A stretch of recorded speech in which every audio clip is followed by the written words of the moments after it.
Right, guys, welcome in. Wow. Sherrod, Incredible. Didn't think this day would come. hats off to a lot of I mean, this was unthinkable, right? Unthinkable result just 48 hours ago. That the Celtics could do what they did. I mean, look, if we said Kemba Walker would hit 3 field goals all game or whatever he ended up hitting, Rob Williams would play 6 minutes and leave with an injury. And Celtics would have any shot of beating Brooklyn. No way, No. right? Yeah. No way. Tip your hat to these guys. I mean, Tatum obviously had the big game in terms of scoring the ball, but man, so many different guys stepped up at different moments in this game to help them get the win. But you know, the elephant in the room. I mean, we're gonna get into it, I know for sure. But Kyrie freaking Irving, where the hell was he? Yep.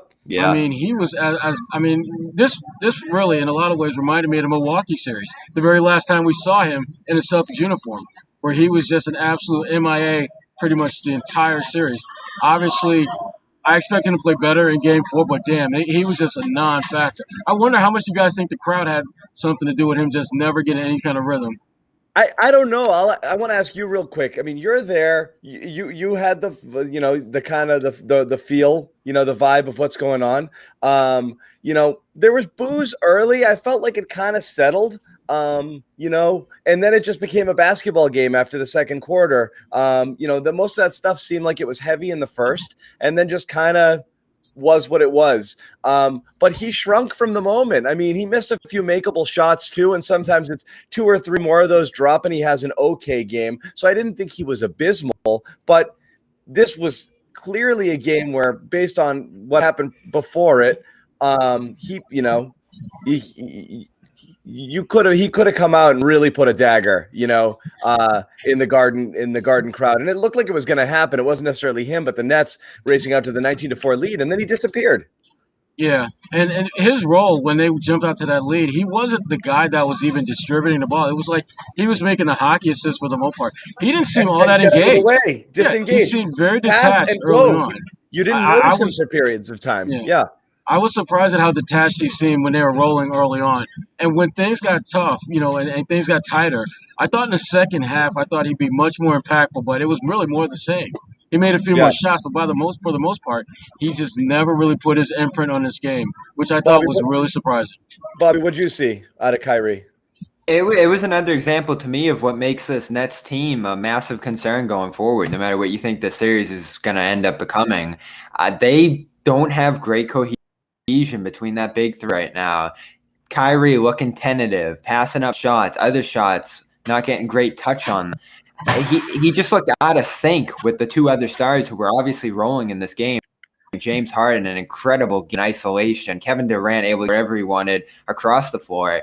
So to me, it looked like he was the third option here who just didn't have a sense of what his role was tonight, which is interesting because of the fact that we've seen him do well in that spot with this team before. Not in a ton of reps, but when the big three have been together, we've seen him ball. We've seen him succeed. So to me, the environment, I think the scale of this game here hurt him. And not to mention the fact that he was getting put in switches all game long that were just challenging him defensively. I thought he had an abysmal game on that end of the floor, just getting completely dominated by Tatum on that side. So I think he just taken out of this one mentally with just the level of exertion that he had to put up on that end of the floor and just not finding his spots and rhythm on the other end of the floor. And not to mention Joe Harris trouble here. I think the lineups got a little wonky. Blake and the centers were horrible. So I think you just saw a team that just didn't have sync, cohesion in the Nets. And that makes you feel a little bit better as a Celtics because that wasn't just on the net. That was the Celtics causing that. That was them running great offense, making plays, putting the Nets in difficult positions. And Steve Nash didn't really have an answer for it. Yeah. Yeah. He didn't. And look, you mentioned it, Bobby, about cohesion. It's not a team that is going to win based off cohesion. It's a team that's going to win based off of superior talent. It's a my ball, your ball offense, and you've got two guys. They were cheat codes. You got 41 and 39 out of your other two players. Yeah, You I should know, win and most of those. that's what's concerning for them. You should win most of those games. And like Durant, I'm legit shocked anytime he misses a shot. I'm shocked when he rises up and misses on a clean look. Shocked. And Harden can basically draw a foul every single time that he wants if he's not making step back threes. Those guys are freaking unstoppable, and it doesn't matter what you can't play defense against them. And then when Kyrie's going, those guys could score 100 by themselves any game. You still almost got 100 out of those three tonight with Irving having a terrible game. So I mean, it's. I don't even know. I mean, what is it? It's 96 points out of those three. They're a horrible defensive team, and that's got to be concerning if you're looking for the Nets to win a championship this year. Because we've asked, can it? There's some action behind. There's some real action behind you, buddy. There's an axe throwing match. There's some kind of battle going on. There's just violence. It's Kyrie getting some shots after the game. That's what you're hearing. That's all. Sherrod's at the Garden. Everybody should know there's a Bruins. What a great night at the Garden. Bruins playoff game full capacity tomorrow, and a Celtics game full capacity on Sunday. So that place is going to be a freaking zoo for the next 72 hours. John, you have hope now. You have hope in this series. Not that you're necessarily going to win, but that you can make this competitive. Well, here's the thing, though. But that hope, to me, that hope stems from the ability to create mismatches all over the floor. I mean, Tatum, we talk a lot about what he was able to do, and then certainly whoever they put on him got taken to the cup all game long. But Marcus Smart, I thought one of the most important plays of the game was not so much that Marcus Smart was making shots, but after he made a couple shots, he decided, nope, I'm not going to take this shot. I'm going to get it to Tatum. Tatum had that three-point play in the fourth quarter over Kyrie, and I thought that was one of the most important plays of the game because it was Smart recognizing the moment. This is not my time to take a shot. This is my time to find a matchup, be the playmaker, and let's get the hell out of here with a win. Marcus was awesome. I mean, he's been great all series. You want me to own something? I mean, two guys I've been critical of all season long. Smart for the inconsistent play, and Tristan, absolute big boy pant games. I mean, these guys were freaking incredible. Tristan set the tone, I thought. What's funny is those are the guys at the beginning of the season you said, and we all said are the guys who should be setting the tone a lot for this team in terms of the attitude and the feistiness. Like if you got 80% of this Tristan Thompson all year long, he'd be the second jersey sales behind friggin' Tatum right now. Like it would be replacing the Horford one up in my room. People would have loved this. You just didn't see it. This was unreal. And we talked about offensive rebounds. I mean, I know, Bobby, it's kind of a controversial stance. The offensive rebounds don't matter. I mean, they do matter. They just weren't making enough of an impact earlier in the season. Tonight, it was a huge issue. Thompson just cleaning the boards up there, getting the second possessions, Celtics second possessions, being successful in putbacks. That putback dunk, oh my God, where did that come from? He was possessed tonight. So Tristan and Marcus, hats off. With the attitude, with the tone, they were unbelievable all night. Well, my worry is can they sustain this? I mean, this was a great game, and if you play like this for the rest of the series, and you got, as Bobby pointed out, you've got hope. But we've seen this movie before, where there's a great effort, great performance, and then poof, it's gone. They need to bottle this up and bring it back for Game 4 because if they do, we could easily be looking at a 2-2 series. I feel really good about them continuing this because it wasn't abnormal stuff. I mean, this is Tatum's fourth 50-point performance of the year. He's getting mismatches that he dominates. We know Thompson's advantage that he has here. We've talked about it again and again, whether that was worth buying into or not. Obviously, they had to tonight once Rob went down. Kemba didn't do anything special by any means. In fact, he was terrible here. So it's not like I was about to say there was nothing special about him today. He was bad, really. What's the opposite of special? Right. And then you look in the Smart and Fournier, what they did. they hit open shots because of the attention Tatum was getting. So what they were able to do offensively here is like absolutely repeatable. And it's not like they were locking the Nets down defensively or anything like that. So if you get some extra defensive success in ensuing games and keep making those open shots and hitting them, you have a formula for success here. And who is the best player on the floor tonight? Who was the best player? I mean, yeah, you got to say Tatum. Tatum. I think you have to go with Tatum. And in a game where Durant scores 39 Tatum or Harden. and Harden scores 41, that's a special thing you have going here. Yeah. Harden was unreal too. Joe Sway is also at the Garden, so hopefully we'll have a symphony of whatever it is that's going on behind Sherrod coming up shortly. Joe Sway's part of it. It's him and the Rats.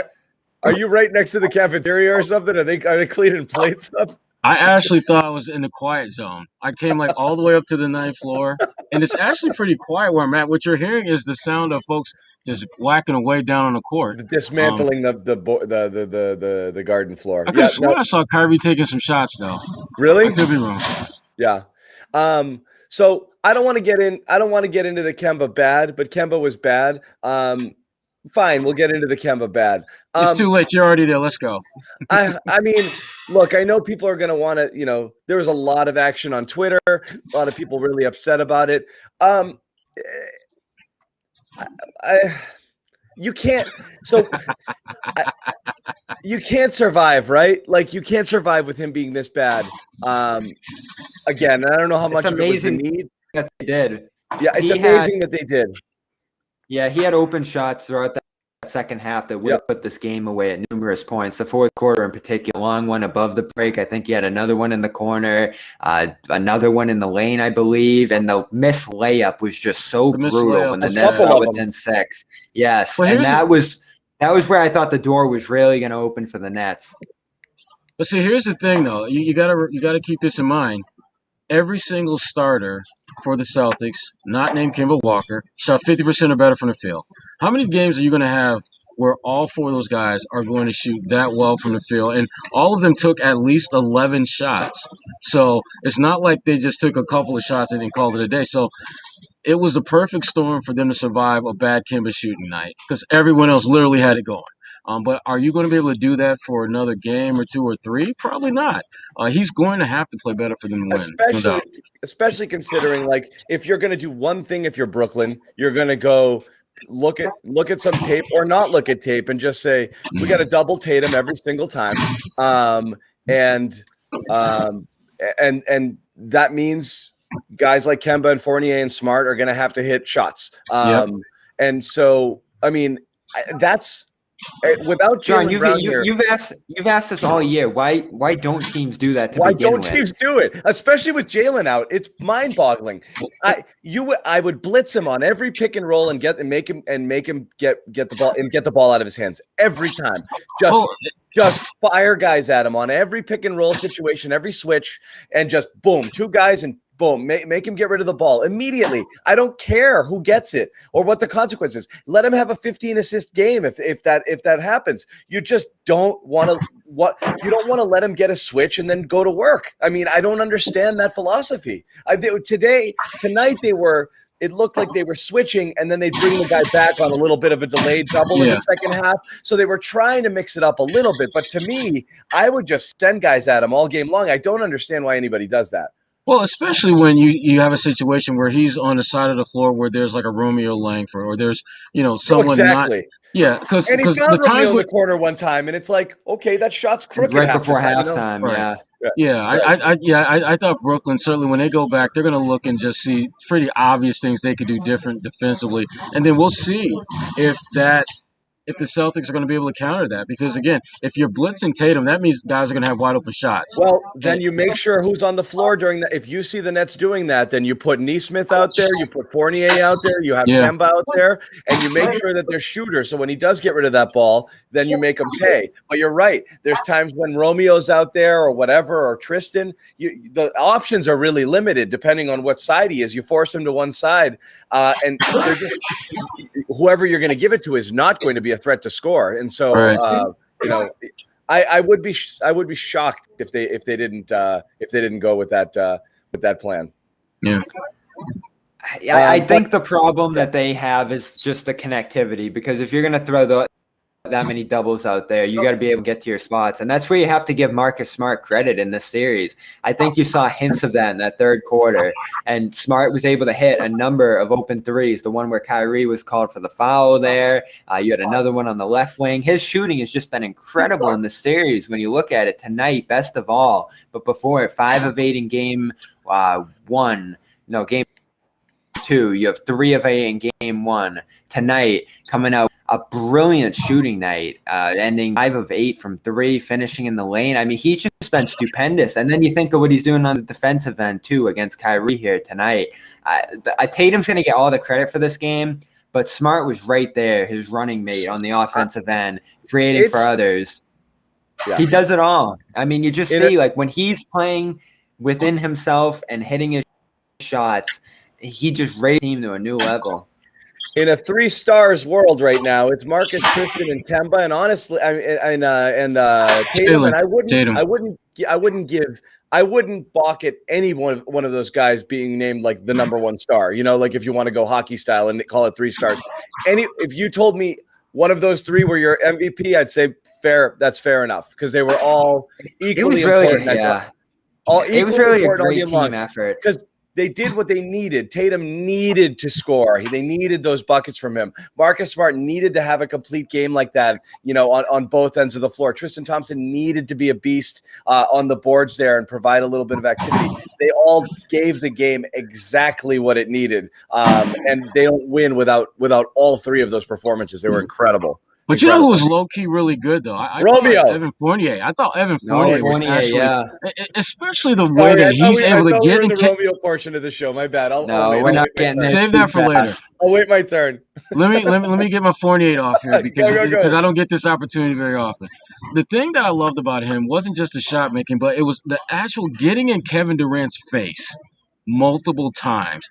How many guys in the league do that and don't get torched right away? There's something about that dynamic that, again, Kevin Durant, he's Kevin Durant. He's going to light everyone up. But the fact that Fournier has this, I don't give a F who the F you are. I'm going to get in your face. I'm going to foul you. I'm going to try to make plays. You're not going to punk me. They needed that so bad. Tristan inside, I thought was, again, his aggressiveness from the outset, I thought set a great tone. Fournier and that not backing down from Kevin Durant. You need those type of things. We talked a lot about toughness with this team and how they've lacked it all season long. Those 2 guys in particular were really, really good in that department. I know. One of the few guys who was good in game 2 as well. I pointed that out after it. Efficient shooting. That play against Durant was so important in terms of just showing that you're going to step up to this group, even in a blowout loss there. Because, again, we all kind of felt they were done after 2 games. But when you bring it home and you reverse in the way that they did today and have him contributing throughout the flow of this game on both ends of the floor, I thought he was critical in staying after he got it going early in this game. Ran into a bit of foul trouble. I thought that was one of the keys to this game. Is he ended up off the court very early in this one, Joe Harris, that is. But when he got back in there, Fournier was right with him. And then the big shot making, where Kemba wasn't able to hit those, Fournier, I thought, had the icer in this one on the right wing there. I think it was down the stretch. I love his fit with this team. I agree with everything Sherrod says about there with his toughness. It's like he almost doesn't know better in this NBA fraternity situation just because of his background there in France and everything, and really not playing with any stars in Orlando and just kind of being on his own down there. He's just out there balling. And then the freshness, I think that's a key factor as well. The short bubble that he went through, you know, not playing the extended minutes with Orlando that Tatum and Brown and some of these other guys had to go through in Boston. I just love that move so much at the time, and I think he really has given this team a boost late in the year with something they didn't have early in the season, that off-ball shooter, a good rotation defender, and a guy who will go into these lineups that they want to play in. Yeah. It was great. And you know what I hate? You know what I hate about this is we're geeked up right now, and justifiably so, because this was an awesome game and like a really ballsy effort, one that you've been dying to see from this team, you know, and you've seen a couple Just not enough. And it's so tantalizing. And again, they're even saying it on the broadcast. Like every team in the NBA has so much talent that you can theoretically win even without some of your best players. But you see a game like this, you see them play with grit. You see Brooklyn and whatever flaws they have exposed. You watch Kyrie turtle under pressure. And here we go. You start playing the what if game. What if Jalen wasn't hurt? What if Rob was fully healthy? And are we going to do this to ourselves again? Are we going to do it? Are we going to ride this high and come into game 4 and then, watch it go down again? I don't want to assume that's going to happen, but they've been doing it to us all year, and it really is a bummer because you see this team compete like this. You see them compete like this, and you're like, it feels like a choice, right? Like, couldn't you do this all the time? This was phenomenal from a compete standpoint alone. I'm not a moral victory guy. I would have absolutely tipped my hat to this game, even if they lost it and said, that's well done, boys, because they gave they gave everything, man. And that's all you want. That's literally all you want. And that's what I want. And I want to believe. I want to believe in game 4. 17,000 people. I'm dying to get. Believe. I said to you in this thread, I want this one bad. I wanted this game badly. And now you want another. You got a taste of it, I just think so many things out of this game bode well. You saw the Nets storming back late again and again, but you never felt that the lead was that unstable for the Celtics and that the Nets were just going to rush back and run away with this one just because of how unbalanced Harris was, the way Kyrie was playing almost out of the flow of this game. You could roll with the punch with Durant and Harden because everybody that Brooklyn was bringing off the bench wasn't able to contribute. And by contrast, I thought the Celtics brought numerous guys off the bench that were extremely helpful in this one. Romeo's early energy in that third of the ball really got them rolling after a tough start. And then finally, Grant Williams at center changed this game. How many times have I said it throughout the flow of the series? This is the perfect opportunity to put him in a position where he's naturally built to succeed, and you get a plus 15 out of him here. Hits that short runner inside, another shot later, and a ridiculous block on Harden. You got 11 solid backup center minutes out of Grant Williams after Rob went down. I thought Nesmith played well later in the game, winning minutes. The bench was really legitimately good in this game. This is our contract. If I get to do Romeo, Bobby gets to do Grant. Exactly. It's part of our arrangement.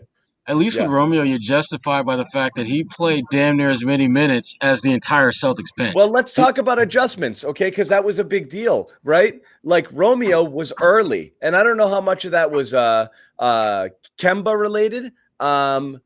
Because he wasn't right. He pulled him early, but Brad decided that was something he was going to. Grant was a break glass in case of emergency move, not a tactical one as much because Rob got hurt, and it ended up he acquitted himself fine in his minutes. But Romeo was a choice that he went with. He went away from Jabari, and we thought before the series started it might be a Jabari series. Nesmith. And he went away from Nesmith. He went Romeo because he wanted that defense there. And sure, he got cooked a few times by Durant, but it's Kevin friggin' Durant. He competed. He was there. He knocked down a couple shots early. I don't know you can ask much more from Romeo. I think, he turned into a pumpkin in the second half a little bit there after a really good stint in the first, but he still played valuable minutes all game long. Yeah, I mean, this was definitely a game that if you're going to do like the Romeo year in review, this is going to be prominent. The way that he competed, the way that he knocked down shots. I mean, he didn't shoot a great percentage, but the fact that the ones that he missed were pretty damn online. Yep. And to me, as much as this was about trying to make this a series and getting the win, I'm thinking about next year. I'm thinking about what can these games do for those young guys heading into next year. Like Romeo, I think is going to have a different level of confidence if he can just stay healthy going into next year because of what he's able to do against guys like Kevin Durant, who you're not going to shut down. But if you can compete and contest, he can guard multiple positions. Like obviously someone like Durant. Look, no one can guard Durant. He's 6'11". He's given, but he's got the quips. He's got the lateral move. He can be annoying. He can guard guards. He can guard point guards. Like I think that's super valuable. His switchability on a team like this, it does make sense. As long as he can where he makes more sense than Nesmith is just too spazzy and energetic for this team. So he's a foul waiting to happen. They'll expose him. They're too good. You get him on a switch on Harden, it's going to be a foul 100 out of 100 times. It's not fair. He's got maybe a few years from now, he'd be able to get away with some stuff there, but Harden's gonna eat him alive. Romeo's got a little bit more discipline on defense. He moves his feet. He doesn't reach as much. It makes more sense. I think it was a really smart play by Stevens. I think a lot of people were like, huh? Romeo, but it does make sense why I think he went in that direction. So hats off to Romeo, hats off to Brad, because I thought that was an important adjustment. Perfect storm. So many things just fell exactly how they needed to. But again, we talked about it earlier, but Kemba's got to be better. I mean, damn. He has to be better. What is it about the series, Sherrod? Because it's not health, although we've heard about a bone bruise with him now at this point, so maybe it is health. But early in the series, even he just looked so Did he look like he was labored, Sherrod, while you were watching? No, see, that's the thing about it. Because he didn't to me. I didn't think he looked physically out of sync. Just I mean, he was shots. missing shots that are his shots. I mean, wide open, getting to the rim, beating, the in-out dribble drive, and he was missing shots that are in his bag, and I can't understand why those shots aren't falling for him. And they were wide open. Weird. If he even hit like an ass, he gets to his spot, he pulls up, and it looks like it should absolutely go, and it doesn't. You're like, why? 0 for 7 from 3. Very few of those were forced. He's out of rhythm right now, and that's his thing. Like we've learned in 2 years now with him here in Boston, is that he's a rhythm player. When he gets on these extended runs where you see him like not fluidly rising up into his shot or waiting an extra moment or two. I saw that when he was above the break a couple times.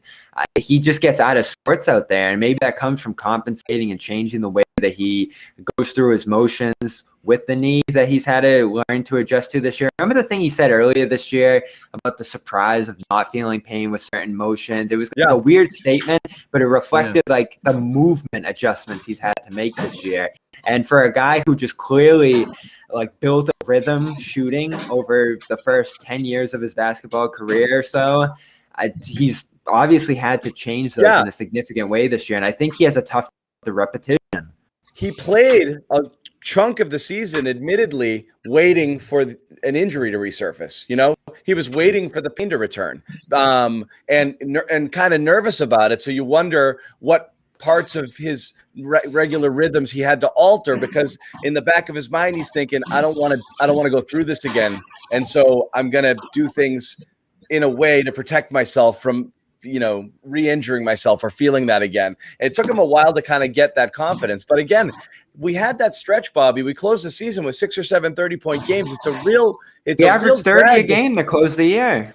That was a 7-game stretch where he averaged right around 30 and looked phenomenal. And not all of it was on these open shots. A lot of it was going to the basket, and he was getting to the free throw line. And just tonight, I mean, this series, not there. Not there, and it's so perplexing because, as you said, Sherrod, it looks like Kemba up until the shot. It looks like the Kemba up until the shot doesn't go in. Yeah, and I think for him that's it goes back to Bobby's point about just rhythm.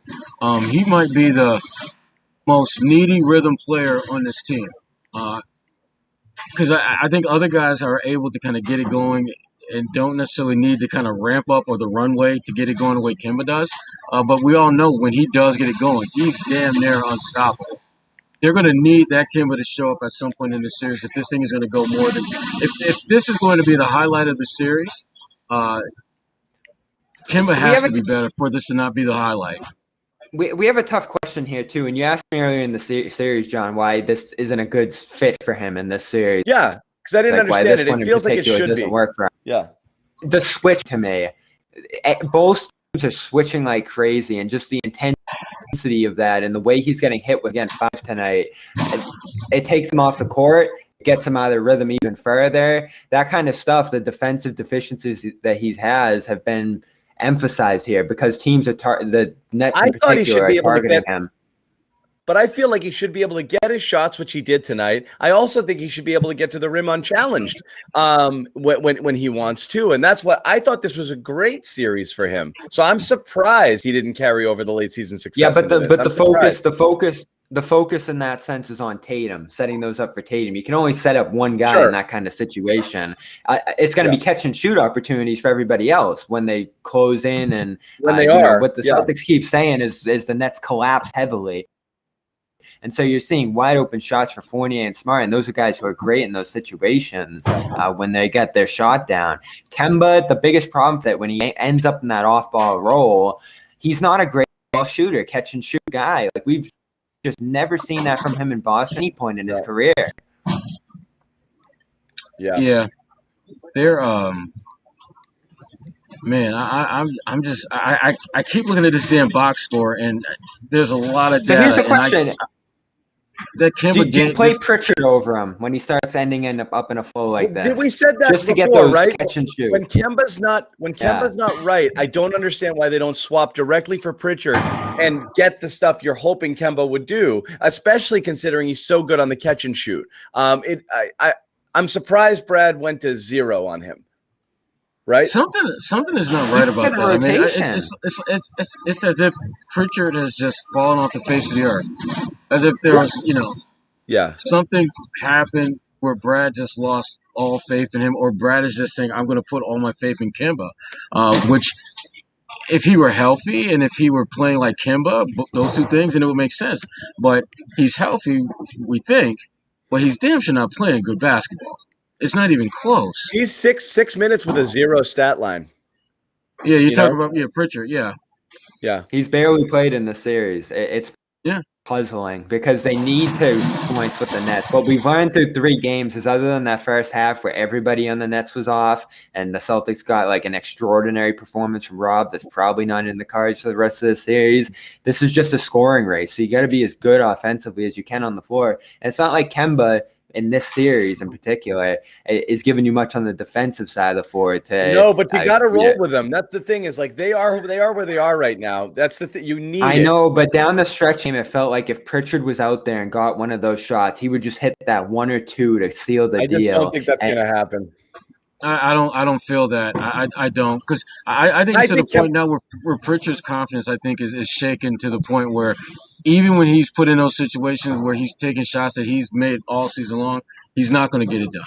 Yeah, I think his confidence is that shot right now. Also, one of the beauties of Kemba, and you did see it here because he did hit one big shot late, is this is a guy who can go 0 for 14 and then knock down 2 triples late when you need him. And so I just think he's a guy you just can't remove at that point. Like there was a ton of people on Twitter. Almost every comment I made on Twitter tonight, the responses were, what the hell's Kemba doing in there? He's got to get him out of there. I don't know what you're replacing him with. You need the offense. This is, as you said, Bobby, a series where you've got to frigging score points. It's tough because, if Pritchard was getting minutes otherwise, you would feel good about seeing whether he can handle it or not. And I guess they gave him a chance in game 2, a more extended run than we saw in game 1 or in game 3 here. And he threw the ball over Thompson's head and did a few bad things. It's just that sort of thing with Brad, where if you give him a glimpse of reason not to trust you, he's going to pull you out of there as a young player. And that's tough because it does really feel like he can help them.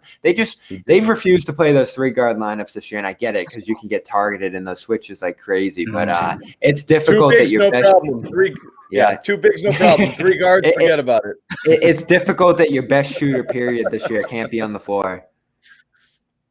It's strange. Hold on one second. I'm checking some stuff. I get it to some degree. Rob Williams in a boot, by the way. I know. It's uncanny with him at this point. Did anybody see it? No, he had that one rotation, went to the bench. Did you see him hurt himself? No.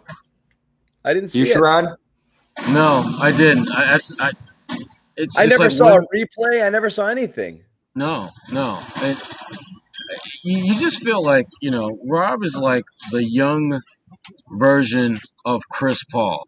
Like, he just gets these inexplicable injuries that just completely derail the team in a way. Curry was that way too, if you remember. Yeah, with the ankles right early on, right, and then he got healthy, and 2 MVPs later, he's amazingly awesome. But Curry was like, is this guy ever going to pan out, sort of thing, right? But I don't know what's up. I mean, I hate it. I'm trying desperately not to put an injury-prone tag on him, but like, Jesus, It's man. hard not to. The truth is the truth. I mean, in a fragile way. Like some people are just built different, and soft tissues all the time, stuff like that. Or in the NFL, some guys just contact; they just can't take it. Like Jimmy Garoppolo, he's 1 out of 10 times he gets sacked, he's going to come out and he's going to have a sprained AC joint. It just is how it is. Like when he falls, he gets hurt. He's brittle. He's not built that way. Rolled ankles are kind of rolled ankles, like stuff like, I don't know. I'm trying to say it's just bad. I want to say it's bad luck, but man, I don't know. Late season, he's been able to bounce back for them and still contribute, and I think there is hope that he can do it again here. That's what you feel good about in this sense is that they basically played the whole game without him and won the minutes. I mean, Grant was that plus 15, and Thompson was incredible. What's so weird, Bobby? It's a second. Bench was plus. It's another game where Tristan had a good stat line 2 games in a row, but the Tristan minutes minus 16, okay, in 30, and Rob plus 8 and 6. And I know plus minus isn't everything, but it's the second time in a row where you're like, a game ago, you're like, Rob didn't even seemingly make an impact, but his minutes were so much better than Tristan's minutes. Well, it's interesting. Yeah, it's tough to tag those on the centers. I know. I'm not making everything out of plus minus. Yeah. I think in this series, less than any other, the fact that you're going to have Harden, Durant, and Irving on the floor in the starting units, and then probably just 1 or 2 of them in those bench units really swings that. So that's a read here, and that goes for Grant too in that sense. But at the same time, you do see that Rob's length and all that was very impactful here when it came to just holding down that basket area. Again, tonight, the Nets got jump shot happy. They really weren't going inside challenging Thompson and Grant in particular. Grant did have that block on Harden, so maybe when they saw that, they were getting a little concerned. Boy, were you excited about that. Let's welcome in. That was the play of his career. Let's welcome in mask number 2 here. Joe Sway. I'm trying to get Joe Sway in here. I'm in here. There he is. Yes. What's up, guys? What a night. I love this. I can't remember the last time I saw a game like that from this team. Jeez. Double it up. Can you reach over and give Sherrod a fist bump? Are you close enough? Yo, how'd you know that? How'd you know where we're at? There you go. Oh, God. That's a recipe literally, for disaster. There's literally 3 chairs between us. That's so funny. You nailed that, John. Let's go. Let's connect it. There we go. That's funny. There we go. There we go. Oh, you ruined it, Twin powers activate. I ruined it. I'm trying. There we go. I see that blazer too. Yeah. Come on. Jeez. Sharp. You should send me a text, Rod. Joe Sway, give us your take from your perspective there. Energy, the Kyrie situation. What was going on there? Oh man! From the moment he stepped out here, you saw the energy, flowing throughout the building. And it's funny because the very beginning, he gave the crowd one of these, like, "Come on, keep it going." And I know. Oh, I'm above it. He never addressed the crowd again after that. And I mean, listen, his teammates, you got to give. Why was he so bad tonight, Josue? You got to give Harden credit, but I mean, honestly, I honestly think it was Kyrie, man. I mean, there were some moments where I felt like he was really trying to get into his bag, and it was just like this just wasn't happening. But I mean, you could give obviously the credit to the momentum of the crowd. Obviously, it played a big part, but I got to credit the Celtics. I mean, Tristan Thompson was huge. Marcus Smart. I mean, these guys anchored this defense, and they didn't give up on every single play. Like, you can just see the difference, especially Tristan Thompson, man. I don't know. I think he was waiting for this for a long time. Obviously, he knows what it's like to be on the opposite end of playoff basketball in this building, and this is the first time he was on the right side to be. And did you see him out there, man, flexing? Not only flexing, but, man, pumping up the crowd. Like, Energizer, man. This guy took a charge and got up and was like flexing like a WWE wrestler, man. The crowd was loving every second of it, man. Well, Sunday's going to be even better. No, I mean, we gotta kind of right now for this team. This is a significant advantage. Go ahead, Bobby. I was just say on Thompson real quick. We gave him a tough time, me included, about him starting and just his role in the success against this team and the game plan of trying to take advantage of those offensive rebounds. That definitely swung this game tonight. I mean, I have to take that one back a little bit because you saw the impact. That was a guy too, Bobby. I was surprised. Momentum-wise of those plays. The putbacks especially. Where was that all season? Above the rim. Well, I mean, he's done that before, but I just the the second chance opportunities, which remember we talked about before, it's sort of a lost art when you look at the way the first two games played out. But in this one, it meant everything. When the Celtics were able to put together 5 consecutive defensive stops, I haven't seen them do that against the Nets all season. They did that in the first quarter heading into the second, which obviously gave them that lead. But at the same time, it also showed them that, hey, we can do this. We can string together stops. It's not just, oh, yeah, what are you going to do when they're going? We can't stop the bleeding against these three. No, like, buckle down, take it play by play. And I know all those, cliche lines is what you hear from Brad Stevens a lot of the time, but that's what they demonstrated out here on the defensive end. And I really think, obviously, Tatum's 50 points went a long way, but defensively, that sort of energy, that when it looks like it's embedded into the culture, into the fabric of the team, that's Boston basketball. That's playoff basketball, right? Celtics playoff basketball, right? This is the first time I've seen it, this series. Well, let me ask you this on the Kyrie perspective. It's really hard to say, just from your vantage point, how was the crowd? Did they keep it above board? But did anything feel nasty to you in terms of the mood? Did it feel like booing, just normal booing? Again, you don't know what every single person is yelling there. Yeah. But it also felt to me like the crowd lost interest in booing. And I mentioned this to Sherrod halfway through the first quarter. It was fun for a little bit, but it kind of tapered off. I didn't think he got, like I said, he heard it early. Every touch wasn't enough for you. Well, it felt like every touch for a while, and then it kind of tapered. But maybe I'm wrong. Yeah, I feel like they kept it pretty thorough in here with Kyrie. Yeah. Specifically, this section in the balcony is not too far from the media. They would start this slow one. It would pick up momentum, and it would just go Kyrie. Which I don't know if that's a Boston thing. I swear Boston loves that chant. Yeah, they love it. Let's just repeat his name over and over, and it's going to drive me crazy. Me crazy. It's an old one with Darryl Strawberry. Yeah, and I remember when Robert Horry threw the towel at you can do it with any two-syllable name. Kyrie, and so it's got legs. Yeah, they did it with Robert Horry when he threw the towel at his coach at the time, which was Danny Ainge here in Boston. Yeah, it dates back for a long time, but it was normal. And Sherrod, I know you can attest to this. Again, when you don't have a packed house in here, like, people hear you. There was plenty of instances where, like, the free throw line, that 2 seconds where no one's speaking, you just get someone go, hey, Kyrie, you suck. Squeeze it in there. You heard it. Like, it's just, again, that's the somewhat of advantage if you're in the crowd of being in, a game like this. Sunday. I don't know what that is. That's not even on my end. This is intense tonight. They're excited about the win down there or something. But yeah, Sunday, you're not going to be able to get away with that. They really hear you in this one. They really want them to. And I didn't hear anything that crossed the line. Yeah. No, they were. I was like shocked at how good they were. But I do think that part of that has to do with the fact that everyone was on notice.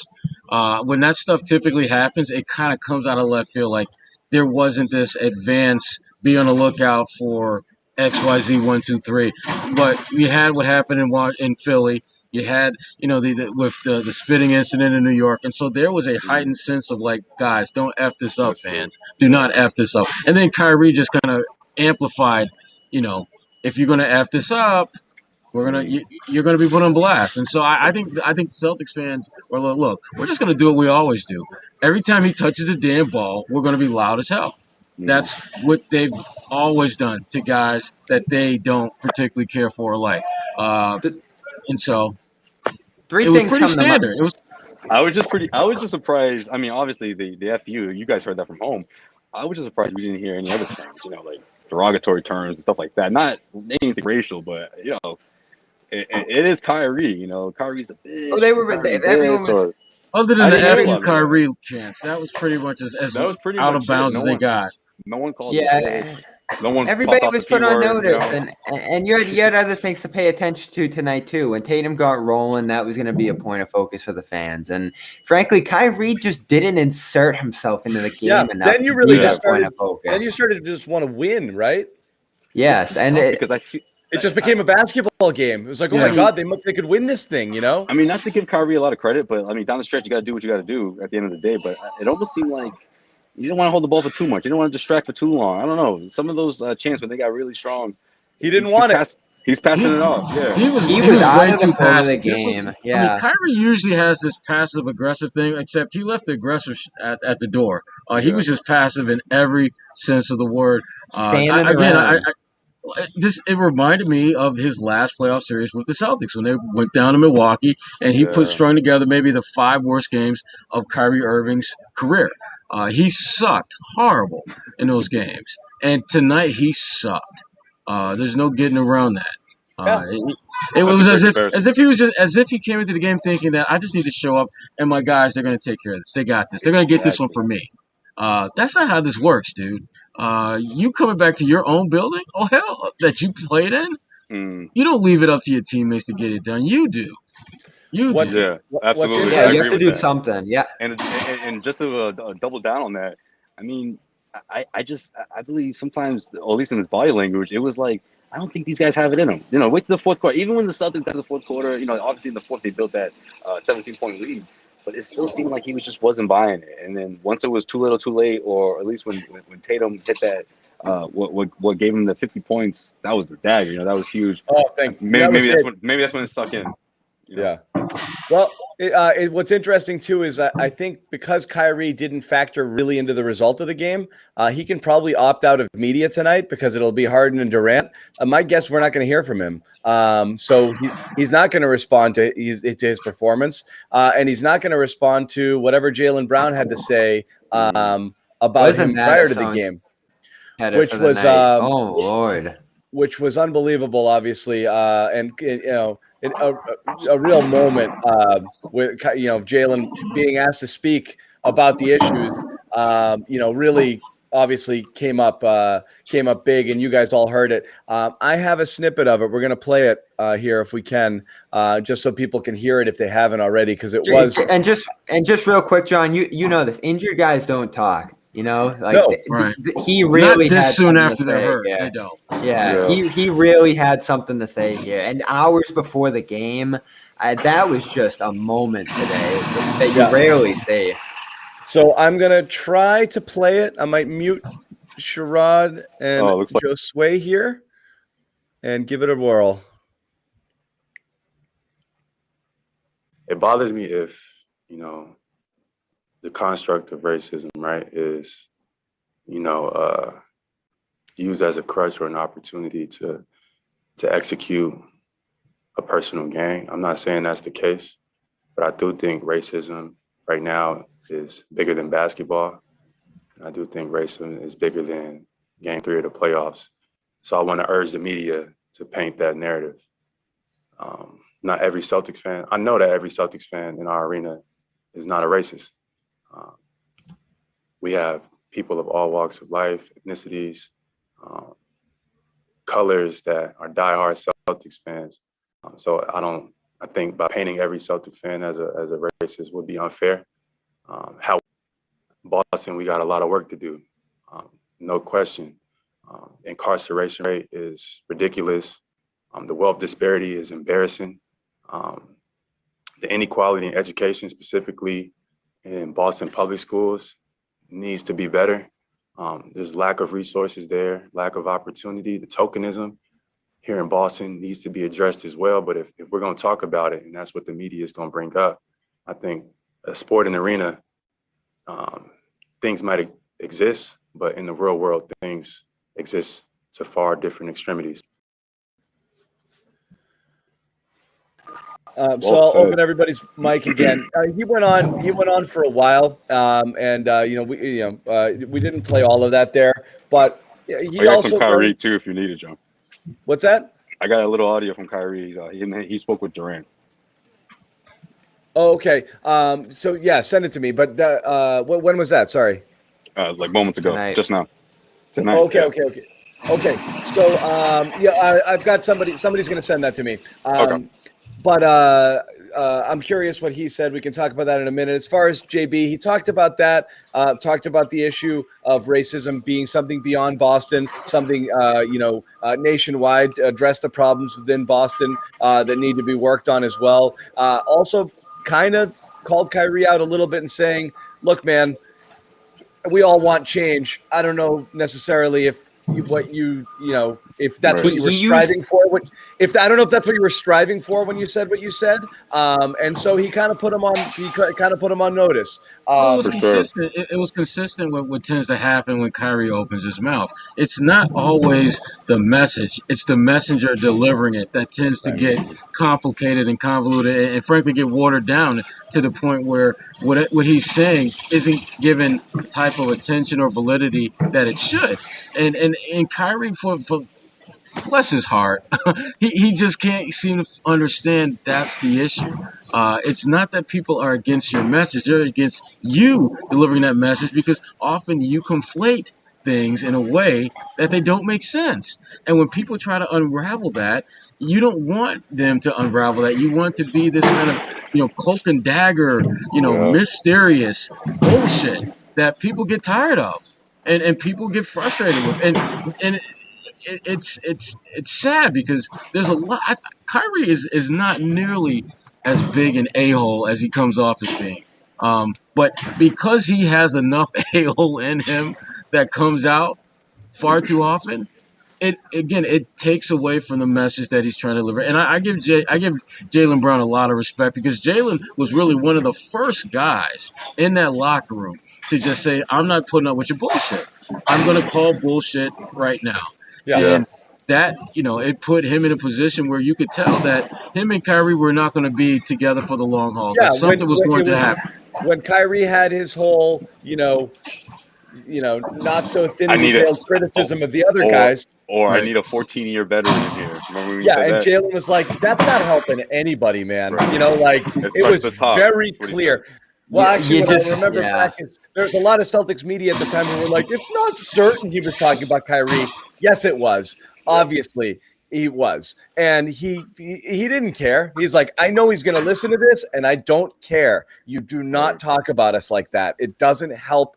It's the same idea. It doesn't help the cause. If you have something you want to change, this isn't the way to go about it, And I think that was kind of similar to here, where it was like, come on, man, this is a real struggle here, and you're going to use this opportunity here to talk about it heading into a basketball game and bring up all of this shit, where this is something that we're trying to figure out, we're fighting this fight every day and you're using this as cover. And he called him out on it. And so Jaylen set a tone there. It really was kind of like, I've never seen such a universal reaction to something as everybody reacting to Jaylen Brown's comments prior to the game. I think this struck a nerve in two ways with Brown because we all know the implication with what Irving said was a perpetuation of what Boston is. And we know with Brown's tenure here and frankly with just how involved he's been in Boston that he is a Bostonian at this point. Like he's been named one of the most influential Bostonians and all that different kind of stuff. So this was – in his mind, probably an attack on the real work being done by Black Bostonians. But Kyrie does it too. You got to be fair. Kyrie does a ton of stuff himself. He does. He's just saying a ton, and not for all disenfranchised. Yes, but it's all about it's about the implication there. But here it was, is this sincere? Is basically what he's saying. Is why are you bringing this up about this place and this game and this situation here? Is this a thing that you needed to do? It's not that you don't fight for the cause and you're not. Yeah. Jaylen's saying there's more important things too. Like, the structural things here that you have to talk about. The systemic racism. That's where we get into like the like difference between someone yelling something in a crowd versus like public education and the structure of that. And there's obviously a target and an emphasis that Brown wants placed on that rather than, what's going on here. Unfortunately, I think what's going to come out of this to a large degree is, wow, Brown really stuck it to Irving, and that's going to be the focus of this when it does have to be that. It does have to be that, Brown said explicitly there that there's a lot of work to be done on Boston's end. I can both be right here is my point. Because let's look even up to today. Thompson said. No, I was going to say Jaylen nailed it when he talked about the entire issue. Like this, to boil it down to a basketball game. I thought that's the way. I think that's why Jalen responded the way he did. Because I think he looked at it, and I looked at it to a certain extent as like a sort of a chess move. It was like a head game, sort of a I'm gonna make you think, right? That's what Kyrie always does. He just makes you think, whether you agree with what he's saying or whether he's talking in circles. He's gonna make you think about what he's saying because there's always that headline that gravitates you towards trying to figure him out. And in this one, I just looked at it as a straight playoff move, a straight postseason. I'm already in Tatum's head. I'm going to get, into the heads of these fans. And I'm going to make people think about, what's been going on, obviously, across the country, but also in particularly Boston, And I just didn't think that was a fair move for him to make because it was, to use his terms, it was strictly basketball. It wasn't, I didn't see it as an overall step in the right direction and trying to bring overall awareness. It just seemed like a petty move who from a guy who was just pulling it out of his back pocket, seconds before he's finally going to face the Celtics fans. But he's had a handful of opportunities to do this before, and he's avoided every single one of them. Yeah, but at the same time, Celtics fans. I don't want this to become Kyrie got owned and his notion here got thrown out. It will be for some people, but it doesn't matter. As early as this morning, we still have Celtics agreeing with him that it's there and it's an issue. Tristan Thompson this morning saying he's heard it in the Garden. Marcus Smart, and people across the league. Blake Griffin in the series saying he's heard about things that have happened in Boston. So it's just part of the puzzle here, and I think that's what Brown was emphasizing.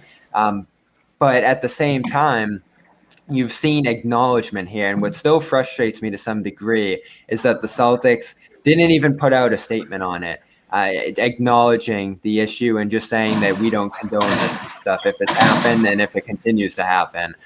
Again, I think they can both be right here. This isn't I was going to say, Bobby, versus Kyrie and who should. To Brad Stevens' point, he mentioned that it has happened since he's been here and it's been dealt with immediately. Like, I thought that he did a good job in getting that out there. Hey, listen, we've heard it too and stuff, and it's been dealt with. If you haven't done your homework, I'll be the first one to tell you right now. Like, the NBA is on top of these kind of things, and so is the organization, of course. So none of that is tolerated. This isn't one of those situations where they have to go back and find out exactly what happened. No, this has been dealt with. The DeMarcus Cousins incident. The guy was suspended for 2 years. Things in the past, whether it's not even just at TD Garden, but in Boston in general. These things have been dealt with. Here's the thing and again, we're spending way more time talking about this than I wish we did, but we have no choice because, again, Kyrie threw this Molotov cocktail in there, and we have to address it. But the one thing that we tend to get away from it and lose sight of is the fact that these type of uncomfortable conversations for not just Celtics fans, but just for fans in general, it forces them to embrace something that they don't want to. And that is that as much as these athletes are out there as entertainment, they're human. There's a humanity about them. There are things that they care about that have nothing to do with jump shots, layups, and dunks. And when that enters the equation, it makes people uncomfortable because then you have to start looking. You have to start looking at yourself, your shit. How are you doing what you're supposed to do, or are you not doing what you're not supposed? It forces you to address issues that most people, and whether it's Boston, whether it's Birmingham, Alabama, whether it's anywhere, Burbank. Right. It makes people very uncomfortable, and frankly, I like that. I like when people are uncomfortable because when you're talking about growing, whether it's sports, whether it's media, whether it's in classroom, you have to become uncomfortable in order to grow. And I think that's kind of when I listen to Jalen talk about we got a lot of work to do, he's talking about growth. And when I hear Kyrie, I think Kyrie wants to be in that same kind of conversation, but it goes back to what I was saying about the messenger and the message. Kyrie, there is a disconnect between the message that he's trying to get out there and him delivering it, whereas Jalen nails that shit every single time. Yep. Let's hear. I got a Kyrie clip. I'm not sure exactly what it is, but I was talking about how this game went and what to expect in the next one. Yeah, no, we're expecting a bigger crowd on Sunday, so I'm happy. It was a great start to, seeing what this environment is going to be like, and just looking forward to the challenge. Greg Logan with Newsday. Kyrie, on a personal level, what was the experience like for you? One time they were chanting some vulgar stuff and you waved it on. Do you feel like you kind of had to get this one past you? I mean, it's basketball. I've been in a few environments in my life, so like I said, as long as it's just strictly the nature of basketball out there, there's nothing extra. I'm cool with it. Gonna get some preparation with the team tomorrow, and then get prepared for Sunday. But just want to keep it straight basketball. Need Durant. What's he need Durant next to him all the time? Jeez, is he holding his hand or something? Damn. He might as well just sat in his lap. Why didn't he just sit in his lap?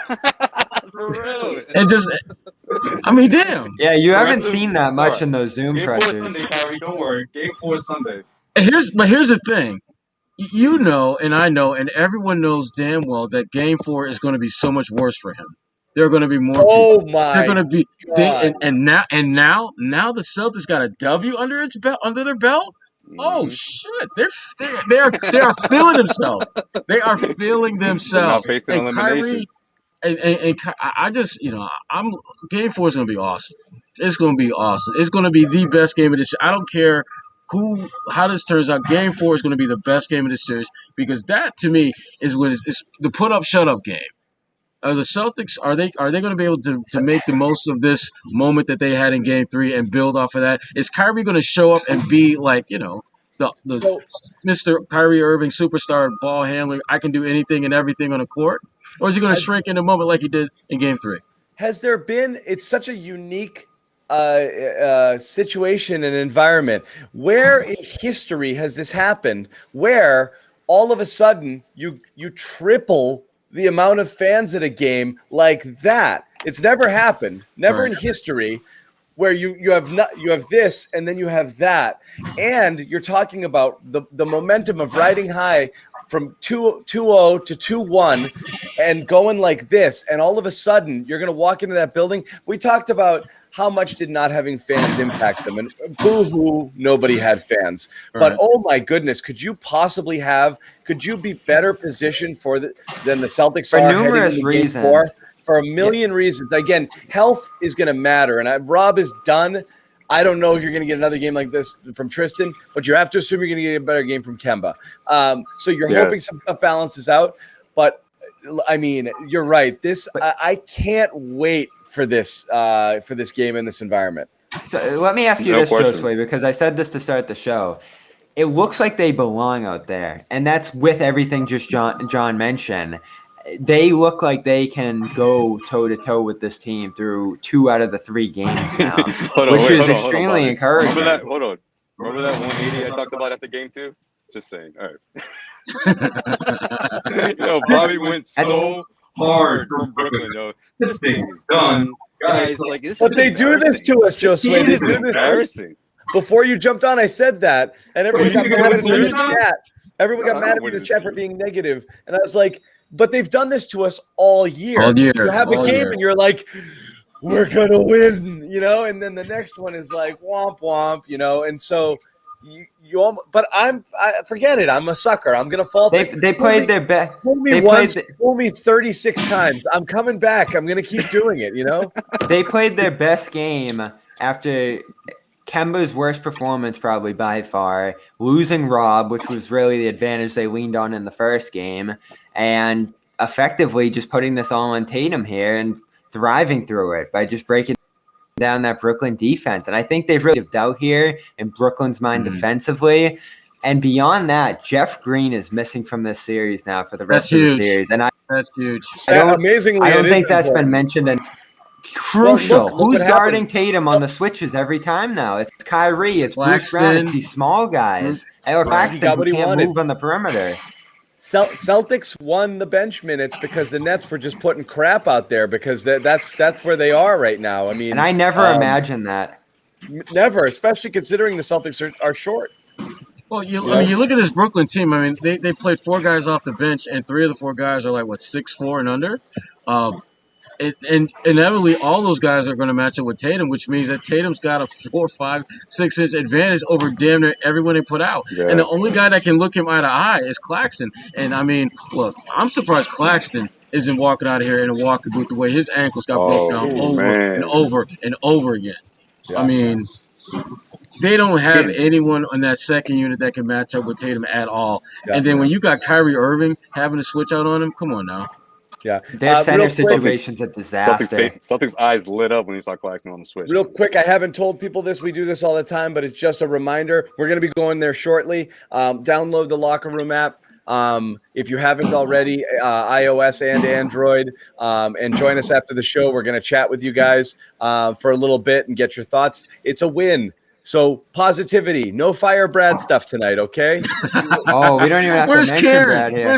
Where's Kest? No, Kest, don't do it, okay? Fresh takes. This is a great night for Brad. He hasn't had one of these in a while. Brad had a good night. He's the worst challenger in the history of challenges, but he made adjustments tonight. It was a real good Brad game. It was a good Brad game. That challenging stuff is he made adjustments. Everybody chill. It's a Brad-free zone. I will knock you off the stage if you come with the Fire Brad stuff. You may still believe it. I'm not saying he saved his job or he's undone everything that you hated about him before. We're just not going to do it tonight. We're not going to do it, okay? We're talking don't about... Don't let him win Sunday. Don't let him win Sunday. We're talking about the game. He wins Sunday, he gets a new contract extension on top of the extension. Yes. Right. Doesn't mean your Brad takes aren't valid. We're just not doing it clip. Yeah, we're not doing it right. Tonight. So can we? I want to continue this a little bit, but with Joe Sway here, because again, I see some encouraging signs here that this could become competitive. That this could even go back to Brooklyn too. He did it. They got him. They got him. They got Bobby. Again, it's all about what Brooklyn does defensively. Bobby, all we learned tonight in the series is going back to Brooklyn. That's all we learned tonight. All right. That's it. Bobby, are you going? Bobby, you can see your boy again. Go. Send Bobby, me back. You back to Brooklyn? Yeah. I'm gonna head right back there. Their defense looks so splintered to me. You guys have to at least acknowledge that. And Durant in isolation couldn't get those stops on Tatum, and that's probably something they could project to get in forthcoming games. But when it comes to the switches, which is something they have embodied as a defensive unit here in this series, we're not going to play a drop with Jordan. We're not even going to put Jordan on the floor. We're switching everything, and that's going to involve putting Blake on the perimeter. That's putting Claxton on the perimeter, and now you don't have Green in that center position. I think they've really lost a significant piece in their defense here that was already a weak unit. Give me all the Blake Griffin. Yeah, give me. Oh my God, he's a disaster. I think that's going to be the adjustment. If Steve Nash is going to make an adjustment, I think Blake is going to be an adjustment. You'll see more Bruce Brown than Blake, because remember how good they. Brown's too short to me. He's too short. He's tough he's a tough SOB. Man. I thought we'd get Brown over Griffin. I'm actually surprised with the Griffin minutes. Though again, they won the Griffin minutes again. But if you're going think of what happens. Yeah. Think of what happens when you put Brown in there. You switch him into the perimeter, and all of a sudden Tristan Thompson is getting boxed out by Kyrie and Joe. That's a really bad situation for them. Jeff Green's absence is huge. It is. They don't have the size they did. It's throwing everything they do from a rotation standpoint off defensively. And the Celtics, they need to continue to be smart and take advantage of that, because every single possession they're in a half-court set, they are going to have an advantage at some position. Some position, whether it's straight up matchup or whether it's when they switch out on pick and roll. Especially if Kemba can get cooking, man. I'm waiting for the Kemba game. I thought we'd see it, one of these. So I'm thinking maybe Sunday's the night. I was thinking either 3 or 4. We'll get a good, solid 20, 22 points from Kemba. Efficient. I think that'll also open up opportunities for the rest of the offense. But when we're talking about them getting torched on the switches, I mean, if Kemba gets cooking, that's going to really open things up. And also, Fournier had a low-key good game on offense, but defensively, a bit exposed more than usual. Not a bit. They dropped a bit. Joe Sway, he was exposed. Come on, early on. He was. So it's tough. Later on, though, he held Joe Harris down, which was important. I mean, those two, because the Nets had a good night offensively. 119. They shot well in this one. The key was that you held down Kyrie and you held down Joe Harris through foul trouble and just keeping him off rhythm, which I think foul trouble played into as well. I mean, he bricked a shot off the backboard after having one of the best shooting nights in Nets history. So he's a real wild card here too. If you can continue to expose him defensively here, that's so key for the Celtics. You want to drive these guys into the ground on the defensive end of the floor by making them work and by having Thompson driving into them in the post again and again with screens and switches. And that's, to me, what was so encouraging about this from the Celtics angle. This wasn't a fluky game where Tatum hit a bunch of threes and you got ridiculous performances that aren't sustainable here. You really worked offensively in a way that just tore down Brooklyn on that end of the floor. I mean, you got 50 from Tatum. You got 50 from. Let's be real, I was gonna though. say, but you also, got 50 from Tatum, 23 like from those games. 23 from Smart on 8 of 11 shooting, and 19 from Thompson with 9 offensive rebounds. Those are all really hard performances to repeat. And you won by 6. So look. Who's going to guard Tatum? If you're the Nets, it's not. It's adjusting to the adjustments. If they open the game, doubling him a lot, what's Brad going to do? Is Tatum going to be able to find people? Are the other complementary parts going to be there to knock down their shots? Is Kemba going to have it? Is Marcus going to have the same stroke? Is Fournier going to start cooking early? All of those things matter. You know what was really interesting? Oh, sorry. Go ahead. No, that's it. But it's all going to come down to that, you know. A few days ago, Brad Stevens said this team needs to score 110 points, right? And to me, against the Brooklyn Nets, I thought that was a bit low. 120. It is. You got to hit 120. I look at what happened tonight, and I think for them to sustain this, that's too high, right? We can't expect this team to average 125 points from here on out. It's not even about the scoring, though. It's about doing things on the offensive end of the floor that just break Brooklyn down, land guys in foul trouble. Yeah, but Bobby, tire them out. If Tatum doesn't score 50, I don't see how this team. I'm not even talking about putting. I'm not talking about putting points on the board. I'm talking taking Joe Harris off the floor. That's huge. Putting Kyrie in exhausting positions defensively. That's why this isn't one of those games you look at and you say, "Oh yeah, Tatum dropped 50 and carried them." Absolutely not. These other guys stepped up on the defensive end, and to Sherrod's point, 50 points from him, 23 from Smart, which you can't rely on every single night, and they won by 6 points. You know, we talked about it before, Josue. Kyrie sucked. It shows how hard it really is to beat these guys. Kyrie sucked, and they got 96 points from their big three. 110's not going to do it. It's insane. Kyrie sucked, and they got 96 points. To me, Kyrie sucked because he had to cover Jason Tatum a lot, and that's an important thing here. Tatum can get whatever matchup he wants on that end of the floor, and tonight he worked hard to put guys on the bench, first of all, in Harris's case, and to tire a guy out like Irving. I just think that's so important. If you make a defense work like Brooklyn had to here and just completely succumb to pressure, that can affect the team on the offensive side of the floor. We've heard both these teams talk so far in this series about how both ends of the floor impact the other side of the floor for them. Yeah. And I thought tonight was the greatest example of that. We need a Kemba game.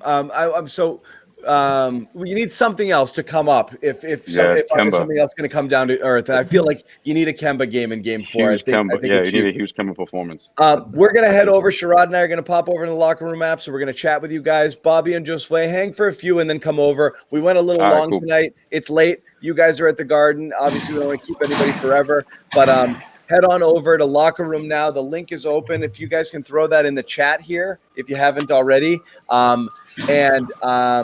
Whoever wants to join us, come on over, join the party, and let's celebrate the win. Talk about the chances of potentially winning Game 4. Want to hear your thoughts on the game itself. Want to hear your thoughts on Kyrie, what we can expect from him. Anything else that you guys think is interesting, we're here for you. But it's nice to do one of these things and not have it be fire bread. All anger. So let's go. Let's have some positivity. Let's have some good energy. Head over to Locker Room right now. Bob, sorry, hold on. Sherrod, did anyone send you the link? I got it. I think I got it. You got it? Okay. Hold on. No, not the Tweety Bird link. No. Hold on. We'll send it to you in 2 seconds, and then we'll head over. And do that. So, Bobby, do you have control over the room? Yes, I do. All right, Sherrod, let's head out. Bobby and Josue, take it from here. All right, see y'all soon. All right, Josue and Bobby going at it here for a couple more minutes. Josue Bacho. Let's just keep going with what we've been talking about here because I do find it interesting. I'll let you expand on it first. Despite what happened tonight, I guess it's just the talent on the other side that makes you. Yeah. And I'm not saying the Celtics are going to win this series. I'm just saying you could see a competitive series from here on out. And I think, frankly, so far you've seen a more competitive series than we've expected. Yeah, for sure. Especially in this one because I didn't. Again, I thought the only way Celtics could win is Tatum goes off for 50, but also I thought it would be one of those games where he puts the team on his back and defensively for them to set the tone and keep that. Especially in the second half in that third quarter where it looked like Brooklyn Nets were really trying to punch back. I mean, that says a whole lot about this team and where they were. Did you feel like the Nets were going to come back and win as they went through some of their stretches there? I thought they would challenge it, but I just felt like it just had the makings of a Celtics win. Me too. Everything would go with everything going on heading into this one, and then it's crazy because a 19-4 run to start things off. I'm like, oh man, it's gonna be one of those games where I didn't think the game was over, but I'm just like, Celtics gonna have to play catch up this whole time. And before the first quarter was done, you see them string together 5 defensive stop. I didn't think they had that in them. I honestly didn't. I still can't get over that. Like to do it 5 straight, and not only do that, but they tack on 8 unanswered points, and all of a sudden they're up by 1. Like that sort of stretch. I mean. That's the kind of basketball that if you see the Celtics able to do that in the second half, if the Celtics can string together 5 consecutive stops on the Brooklyn Nets, I don't care where, third quarter, fourth quarter, I mean, they capitalize on that. And again, it's like what we were saying heading into this postseason, where it's just like we didn't feel this team had that sort of identity when you compare them to the Brad Stevens teams of yesteryear, the IT squad, or even the ones that came after them. The effort on defense was always at a certain level where you knew that it gave them a fighting chance, and I hadn't seen that throughout this short postseason thus far until tonight from the Celtics. Yeah, to me, when I look at this game, what gives me so much encouragement is that Durant scores 39, Harden scores 41. You just say that alone on the surface, and you say the Celtics probably lose. The Celtics probably lose that game, and then you throw on top of that Rob barely playing with an injury, Kemba struggling to the degree that he did. If you mention all 4 of those things, I don't think there's any chance the Celtics win a game like that. Now, on the other hand, if you stay on top of that, Tatum scores 50. All right, maybe it's a little more even of a balance of what people would say the outcome of that game was. But to me, I thought the Celtics overcame an incredible amount of adversity in this game to win, various runs by the Nets, massive scoring performances on that side, and just found their advantages throughout that gave them an advantage in the game as a whole. Now, some of those things aren't going to happen. Maybe Harris doesn't next time and he gets going a little more. Him going 2 of 7 from 3 is a massive sigh of relief on the Celtics side defensively because that's a guy who stretches you more than anybody on that Nets team. But to me, I think they just become all the more vulnerable on the defensive side of the floor without Green out there. And I think that's something that's going to have to be talked about quite a bit here because he is out of this series for good. And that was really the point man, I think, who's had the most success on Jason Tatum so far in this series for them. Yeah, I mean, he did a tremendous job, especially when they got called on the switch. It just felt like he was seeing – Tatum was either seeing whether it was Durant or Jeff Green, and it's a big loss. It's interesting because heading into the series, I remember, I think it was Abby who brought it up. Someone brought up to Kendrick Perkins about the coaching matchup. And he's just like, I'm not paying too much attention to that. And this one, I'm like, typically I wouldn't, but in this one, I mean, you sort of had to because you're looking at a rookie head coach, and obviously Brad Stevens he's gone up against some of the best coaches in the NBA. And he's been outmatched, and he's really had to, go deep into his bag of tricks just to stay alive in the series. And maybe this is one of those series where he just stays alive for as long as no one anticipated, right? I mean, it's going to be interesting to see how Steve Nash makes his adjustments. I don't think he's going to adjust. He has said it throughout the series. I feel like if he doesn't, that's going to bode well for the Celtics. And it is. This thing gets tied up heading back to Brooklyn. Oh man, I mean, the Celtics, you just woke up everyone if they're not already, zeroed in on Game 4 and tying this one up. I mean, let me ask you something, Bobby. Is a lot of this Kyrie? Like, is it that talk? Did they get under their skin a bit? It was this sort of like, because now it's so interesting. Whereas like. I don't think the Nets like what he did. You had the net, you get the win now, and all of a sudden, boom, full capacity, 19,000 fans are going to be in this building on Sunday. Inspired fans that watch what happened here, tonight. So it'll be interesting to see how Kyrie in particular responds, because I don't think that passive attitude or passive approach he had in this one, despite the fact his two running mates combined for 80 points and it still wasn't enough. I don't think it might not be enough, but again, we can't forget the fact that Tatum dropped 50 in this one. We can't forget, Kemba Walker's got to wake up a bit here. Defensively, yeah, they came up big, but it's going to be interesting to see the Nets' offense and in particular how Kyrie responds. If Kyrie never said that, we talk about the time and place of those comments, and let's just keep it to that basketball strategy standpoint here. The Celtics are coming off an 0-2 deficit after getting completely destroyed in Game 3. The fans probably don't have much hope coming into the game, and even a reason to care about the series all that much. But when he says that and he fires up that aspect of the rivalry here between these two teams, or whatever you want to call it, the matchup, that just invigorated the building and maybe some players on the Boston side in a way that it certainly invigorated Brown, as we could see pregame, enough to make him come out and speak in a way that gave this game a little more meaning than it probably would have otherwise after a 130 to 108 game. Again, there wasn't much hope left in this series for Boston after those two games, especially with some of the other things that have happened since. But all of a sudden, Kyrie says that, and it just gives a little more ammunition to that Boston side, especially going into Boston. And listening to the Nets respond, I know Blake gave some acknowledgement to it, but Landry Shamet and Bruce Brown talked about racism in Boston as well today. But on the whole, I don't get the sense that. Yeah, I mean, Shamet just kind of brushed it off, I feel like you had a team here that was trying to focus on a basketball series and wasn't thrilled about the fact that something else had to come into focus here for a team that's trying to figure it out. And this is what really stands out to me about the Nets is they really are trying to figure this out. They are not a team that's just going to cruise to the finish line in a championship here because they just do not have enough connectivity right now. Right.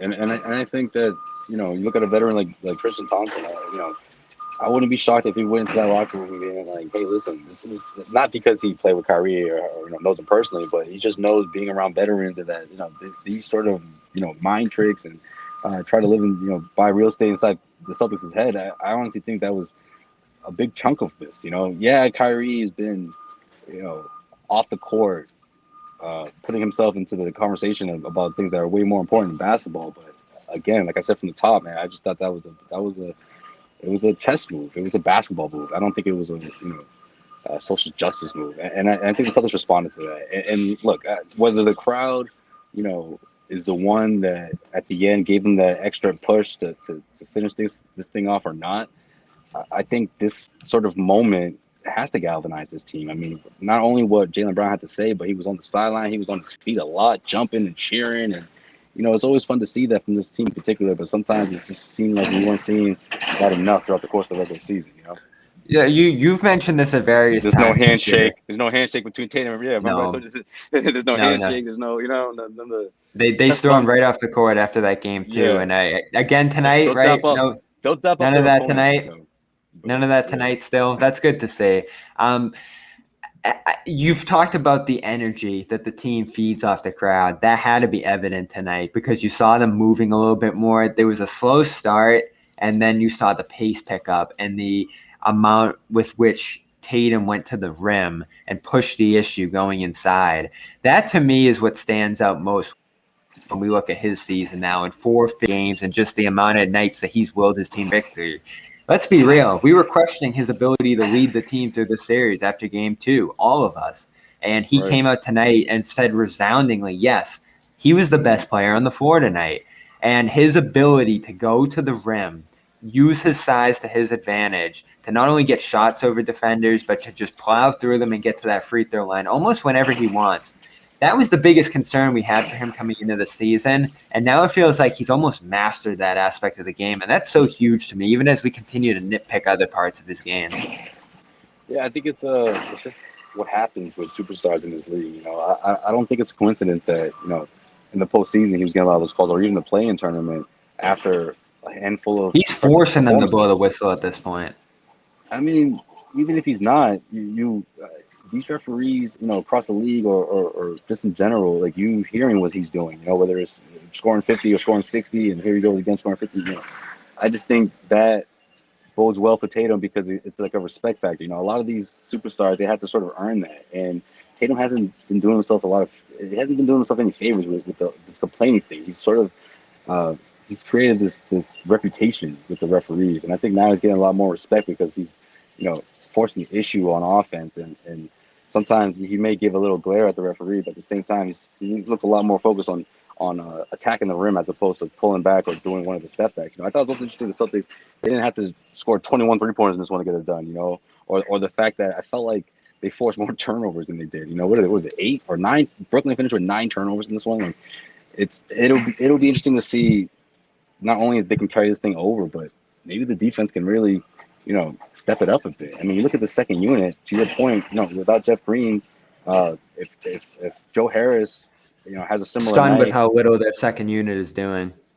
I mean, if Joe Harris has a similar night on Sunday, and you look at this bench, Shamit, you know, if he doesn't get hot, Tyler Johnson, like, I think Brad Stevens he's going to be put in a good spot here to challenge those guys, and I think he did a really good job of taking advantage of the switches, especially with Claxton and exposing them a bit, especially when, you know, he the few moments where Nash goes into his second unit with a few guys, and Brad had the matchups already lined up, you know. So again, I think the coaching matchup here, Game 4, it's going to be really interesting to see who wins this test match between Nash and Stevens.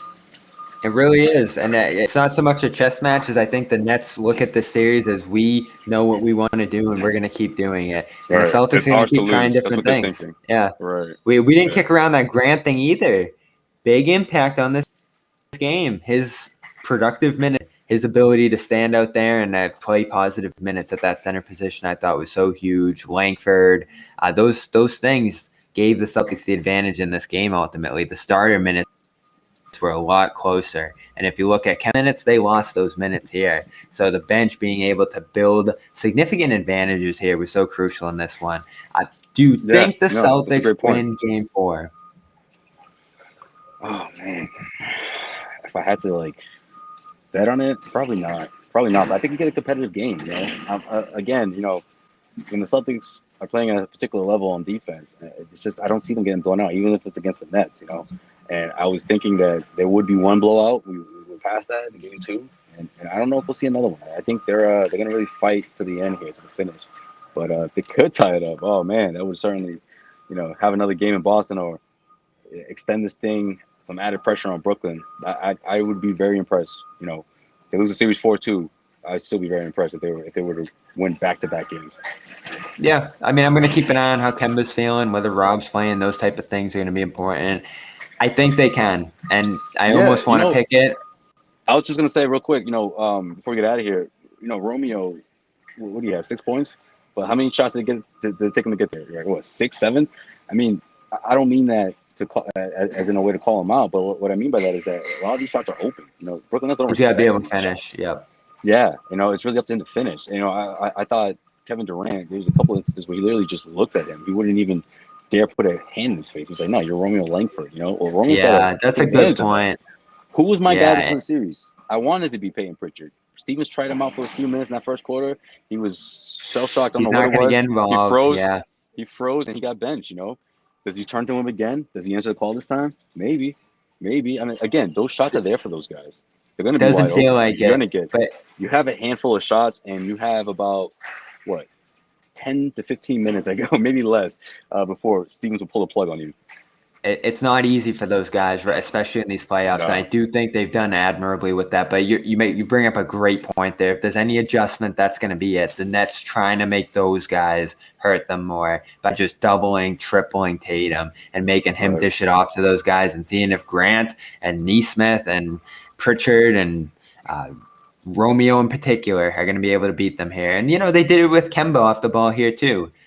If Kemba We got to credit Smart for not taking 100% of every open shot he got. So that's a good thing too. Yes, the He was second looks selective.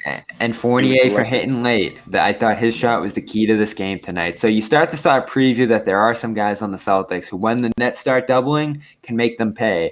But up and down the lineup, they have to be able to do that. And if they do that, then I think the Nets defense is really going to be in big trouble here. So I do think we're in for a competitive series the rest of the way, and that's all we wanted here, which I think should make people satisfied. And when you think of a more complete Celtics team and the way they'd be competing in this series, I think it makes you feel a little bit better about next year too, and when that ultimately comes. So we're heading over to the locker room. Definitely. I think they'll be finally. This feels like it's gonna be the first good a month. Everyone's gonna be hyped. Yeah. Join us. We'll head over there. We're gonna jump in and take your questions and everything else. And we are back on Sunday, just one day off now between Game 3 and Game 4 in TD Garden. Joe Sway will be back there on Sunday. I am enjoying Memorial Day somewhere warm and doing this remote. Chilling. Yep. So we will see you on Sunday. And until then, join us on Locker Room and get all of these podcasts on demand. Garden Report. You'll hear all our Celtics post-game shows on that stream and on the Celtics post-game show podcast stream, which is on Spotify now. A lot of you have been asking about that. It is on Spotify. You can get our Locker Room edition on there. We'll see you on Sunday.